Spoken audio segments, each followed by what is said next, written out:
નમસ્કાર મિત્રો, ઘણા પેરેન્ટ્સ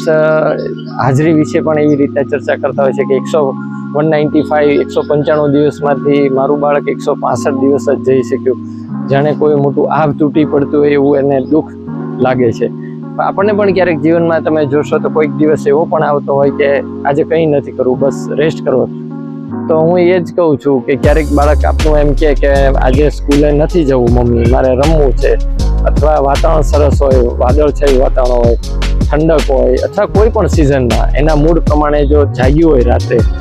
તો સ્કૂલે ન જવાની જીદ કરે તો પરાણે મોકલવા કરતાં અને હાજરીના સમજતા સમજ્યા સિવાય હાજરી જીવનમાં એટલી બધી મહત્વ નથી કે જે આ સમય પાછો આવે અને બાળકના આનંદના ભોગે હાજરી ન હોવી જોઈએ.